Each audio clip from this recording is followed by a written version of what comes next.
How does the mRNA COVID-19 vaccine work? Is it safe? The Moderna and Pfizer vaccines are called messenger RNA, mRNA vaccines. mRNA is a harmless genetic material that instructs the body to make certain proteins. We already have our own mRNA. It is a basic building block of life, like DNA. The mRNA in the vaccine instructs the body to make copies of spike proteins, small proteins found on the surface of the coronavirus. These proteins are what attach to other cells and infect them. The spike proteins by themselves do not cause COVID. The vaccine does not contain the virus that causes COVID-19.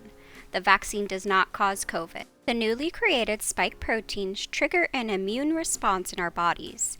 The spike proteins aren't welcome. Our bodies produce specific antibodies to fight them. In this way, the mRNA vaccine is teaching our bodies to recognize and defend against any future encounter with the actual coronavirus.